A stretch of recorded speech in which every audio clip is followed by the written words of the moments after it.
जिसमें ये अभियुक्त द्वारा एक लूट की गई थी, जिसमें वादी देवराज को गोली मार के उससे जो लूट की सामग्री की गई थी, इसमें इसके साथ 2 अन्य लोग उनके द्वारा बताए गए थे, जो एक गाड़ी में थे और जो 2 लोग इसको बैग छीनने और उसमें पाए गए थे।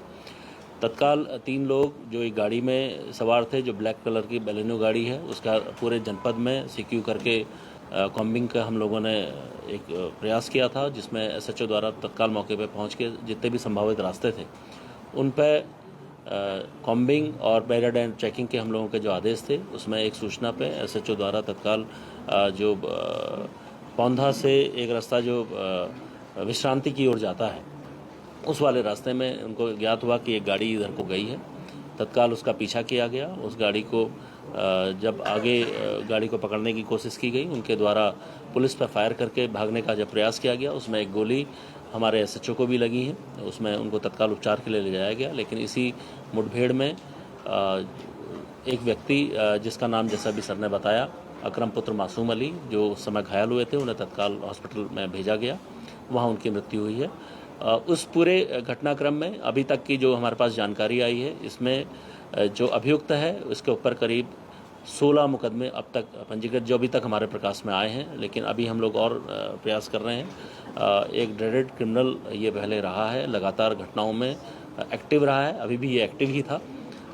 इसलिए इसके जो अन्य साथी हैं उनके पकड़ने का हम प्रयास कर रहे हैं। हम ये भी देख रहे हैं कि जो आज के दिन जो डेट थी जिसमें इनको जो ये लोग आज आए थे, यहाँ इकट्ठे हुए थे, कौन कौन लोग इसमें पूर्व की घटनाओं में शामिल थे, उनका भी हम लोग इसमें चेक करा रहे हैं। सर, कितने लोग शामिल थे, कुछ सुराग मिला अभी तक की इन्वेस्टिगेशन? हाँ, मैंने आपको जैसे बताया कि इस पूरे घटनाक्रम में 3 लोग वादी द्वारा बताए गए थे कि 3 लोगों के द्वारा ये घटना उसके साथ की गई। सर, ये कोर्ट में आया था, क्या ये कोर्ट में पेश हुआ था? नहीं, आज इसकी डेट थी। आज इसकी डेट थी, तो हम ये चेक कर रहे हैं कि उस डेट में और कौन कौन अभियुक्त जो है उस डेट में आज रहे होंगे, उनको हम चेक करा रहे हैं। उनका भी जानकारी कुछ इस तरह की जानकारी रैंडमली एक लूट थी या प्री प्लान एक प्लान कुछ इस तरह के? देखिए, ये जैसा अभी हमें पता लगा है, जिस तरीके से ये घटनाक्रम किया गया है, जो वादी है वो उस क्षेत्र में प्रॉपर्टी डीलिंग का या अन्य ठेकेदारी का काम करता है। लगातार वो पैसों का वहाँ से उसका पैसे लाना और ले जाने का जो उसका अक्सर उसका काम में वो रहता है। तो ये हम चेक करा रहे हैं कि उसको जो, क्योंकि ये हमें भी लगता है कि रेकी के माध्यम से ही ये कार्रवाई की गई है, तो कौन लोग इसमें सम्मिलित थे, क्योंकि अभी बड़ा अर्ली होगा इस चीज़ को बताना।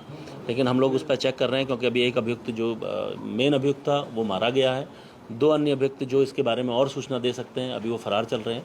वो लोग जब पकड़े जाएंगे तब और चीज़ें हमें अभी क्लियर होंगी। यानी कि लोकल के भी हो सकते हैं सर इसके? जी बिल्कुल हो सकता है, बिल्कुल हो सकता है, किसी भी संभावना से इनकार नहीं। गाड़ी जो बताई जा रही है किसके नाम की, कुछ इस तरह की जानकारी? देखिए, ये गुजरात नंबर की गाड़ी है। अभी हम लोगों के द्वारा गाड़ी का नंबर जो अभी चेक किया गया है, उसमें अभी फेक नंबर हमें पता लगा है, क्योंकि उस नंबर की गाड़ी ऑलरेडी भी गुजरात में है। अभी हम वो चेक करा रहे हैं कि वो गुजरात में है या नहीं है, उसको भी हम लोग चेक करा रहे हैं। सर, पहले भी गुजरात में रहा है? हाँ, ये करीब 3 साल गुजरात में रहा है। जब यहाँ से फरार हुआ था 3 साल गुजरात में रहा, फिर ये उसके बाद वहाँ से यहाँ। जी, कितनी गोलियां लगी सर? इस पूरे जो अभी जो क्रॉस फायरिंग में 3 गोलियां उसको लगी हैं। अभी एसएचओ की स्थिति कैसी है, स्वास्थ्य की? एसएचओ अब खतरे से बाहर है। अभी उनको रूम में शिफ्ट कर दिया गया है और वादी भी बिल्कुल सुरक्षित है। कितने राउंड फायर हुआ? देखिए, दोनों ओर से जो क्रॉस फायरिंग में करीब 10 राउंड से ऊपर गोली चली है, जो अभी हम लोगों को पता लगा अभी, क्योंकि अभी सारी डिटेल्स अभी चेक कराई जा रही हैं, तो पता लगा।